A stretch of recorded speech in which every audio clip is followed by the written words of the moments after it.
including Dennis, because he was already cast. They believed that I could do this and pull it off, and so I was very grateful. And then I had to do the work. Welcome back to Under Oath. Welcome back to Under Oath. Today I'm interviewing actress Penelope Ann Miller. Penelope, can you hear me? Yeah, I can hear you. God, I can't tell you. You have been in some of my favorite movies ever. And when I found out I got the chance to talk with you today, I mean, one of my favorite movies is The Freshman, and that was just so amazing. And your performance was haunting in that. It's my favorite. Oh, God, I mean, I can't imagine working with Brando, Matthew Broderick. I mean, you had worked on Broadway with Matthew, but I mean, that must have been just amazing. Yeah, I mean, I did work with Matthew, and did the movie of Biloxi Blues, did the play with him first, and then got to play opposite him again in The Freshman. But to play Marlon Brando's daughter, that was the sort of very big height of my career for sure, because he'd kind of gone into retirement, and people didn't know if he was going to be working again. So the fact that he did the film, and we had so much fun. And I love doing comedy too. So it was just a fun story, and it was one of my favorite experiences and one of my favorite movies for sure. You're doing a tough movie right now, doing Real People, playing Nancy Reagan. I mean, wow, that's amazing. I don't know if I would have thought in my earlier career that that's who I'd be playing, having grown up in the 80s and knowing the Reagans, in that way. It was pretty daunting. Originally, when I thought, could I do this? Can I pull this off? Can I look like her and act like her and all that stuff? But I had a wealth of information about her. I mean, she wrote a memoir, and I read a lot of books. I talked to her press secretary and a lot of people who worked with her and knew her, and watched her interviews and photographs. So all that really, really helped. But it was definitely a very challenging role to take on for sure. I mean, when you get asked, I mean, your agent comes to you and says, hey, listen, there's a part open, I mean, do you audition for that, or they go, it's just yours? Well, luckily I didn't have to audition for it. I hope that I'm at a point in my career where people can see I can play a wide range of characters. And luckily the filmmakers, the producer, believed, including Dennis, because he was already cast, they believed that I could do this and pull it off. And so I was very grateful. And then I had to do the work. But it was a daunting task, and it took a lot of research, and even working with the writer to develop the role, and the love story I think is such an important part of the movie, Reagan and their love story. I really think, and Nancy's support of Reagan is really what catapulted him into the White House. She really believed in him, and she loved him, and it was very mutual. I mean, he wrote her a love note every day. And, there were things about them I just didn't know, too. You learned something, too, on top of, seeing a part of history. There was a lot of stuff I didn't know. And I think that's why the audiences have really appreciated the movie, because even if you grew up during that time, there's a lot of stuff there that maybe you didn't realize or didn't see, because, we're telling the human side of the story, of course. But it's interesting to find out about his humble beginnings and, his alcoholic dad, and how he and Nancy met, and his first marriage, and, being an actor. I mean, there's just so many things about it that I just think were really interesting, but the audiences have been loving it. So we're thrilled. I can't imagine what it's like to portray a character who their relatives are still alive. I mean, did any of them reach out to you to talk to you, or did you just base it on other things? Well, I reached out to anybody that would talk to me, to be honest. Any information I could get on her was super helpful to me. And it's, like I said, her memoir was probably the most important thing, because I was able to see how she felt about her life and her situations as she perceived them, which is really hard. You don't get that.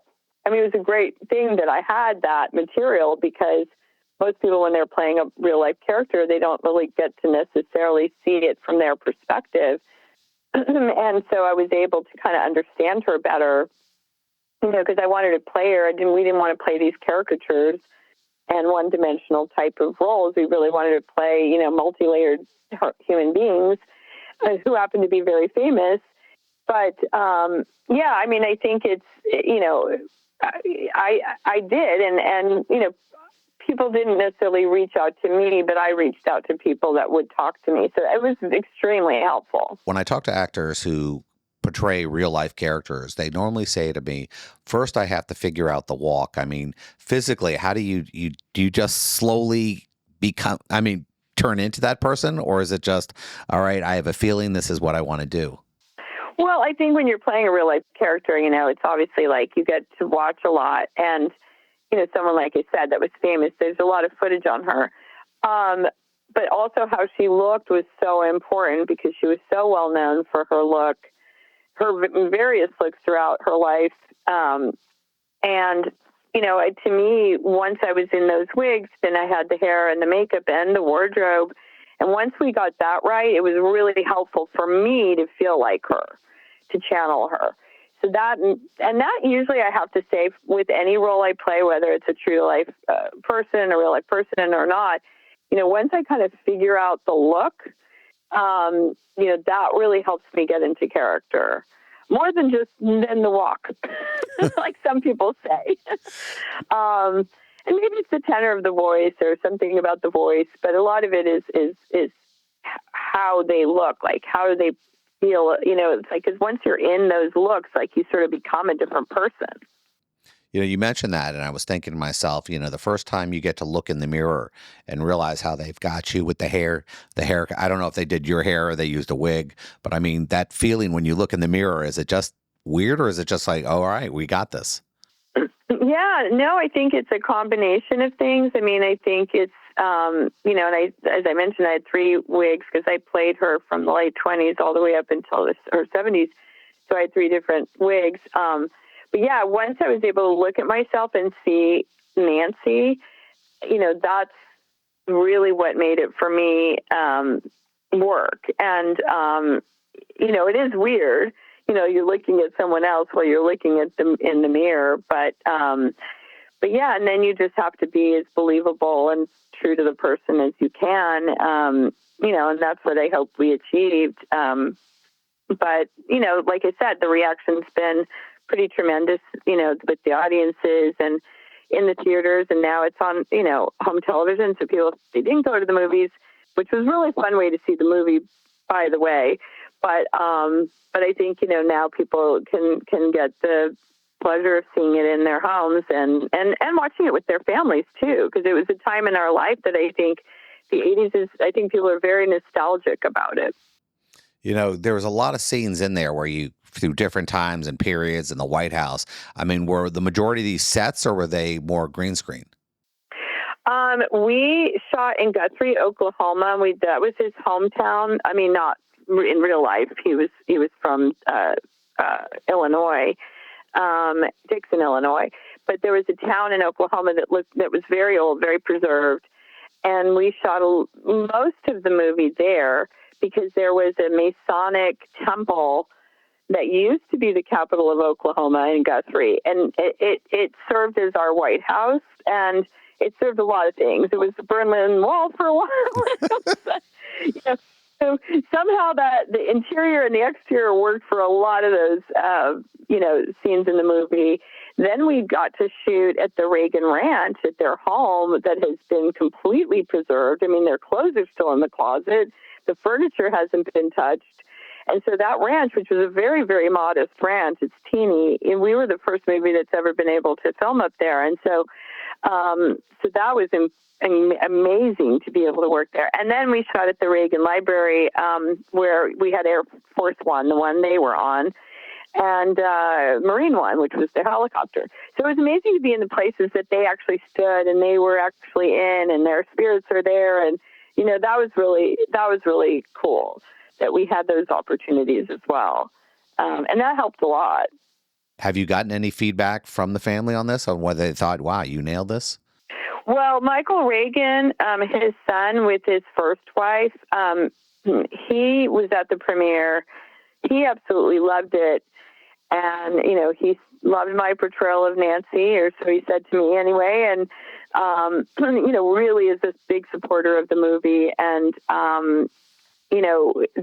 their children we didn't speak to. They have a lot of feelings about their parents, and that they were just not involved. I read a lot of stories about that relationship, and I know with Nancy, her relationship with Patty was pretty strained. I mean, the thing about their love story, on the one hand, it was amazing, and they were such a power couple and such real partners, really trusted and loved each other.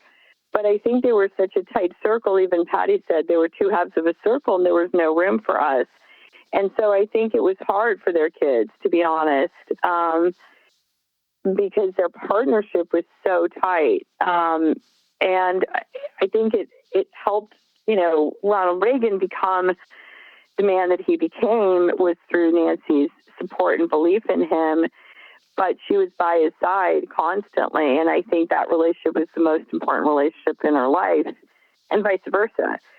So, on the one hand, that was great, but I think at the detriment maybe of their kids. I mean, but I have to say, Michael Reagan is a huge fan of the film. I mean, I think we got it right in that sense.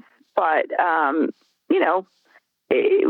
as far as family members, that was the one family member that we talked to. But I talked to her press secretary a bunch, and I read her book called Lady in Red, and I read like, I don't know, 5 or 6 books about Nancy.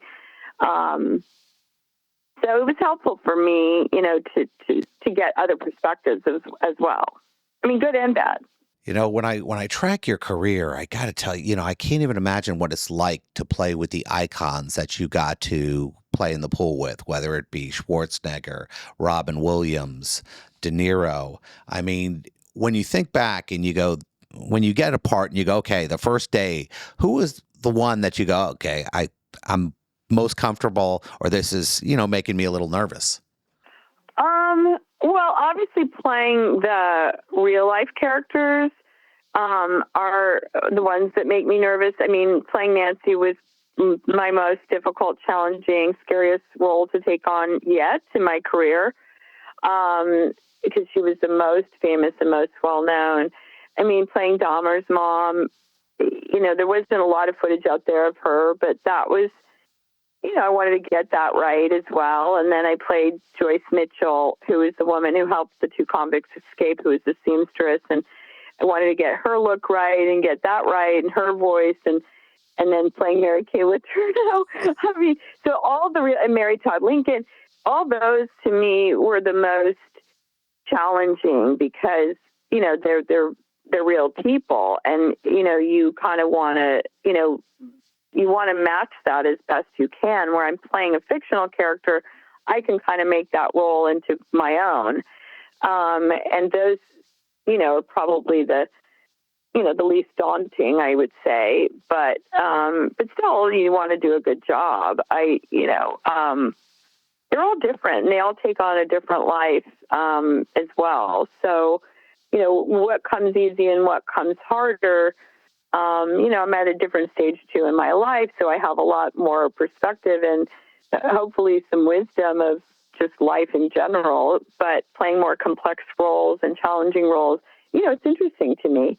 And playing more character-y roles rather than the ingenue. The ingenue, I guess, maybe would be the easier type of roles. But look, I've had a great career, and I've worked with, like you mentioned, so many amazing actors: Brando, Pacino, De Niro. I mean, so, Gregory Peck. I just got an award from his daughter for, it was the Gregory Peck Award for Cinematic Excellence at the San Diego International Film Festival. So, I mean, honestly, when people appreciate what I've done, it just means a great deal. I said, look, we don't do this to get awards, but when people acknowledge your work, it's very gratifying as well. And you just feel like, well, because we do it for you. We do it for the audience.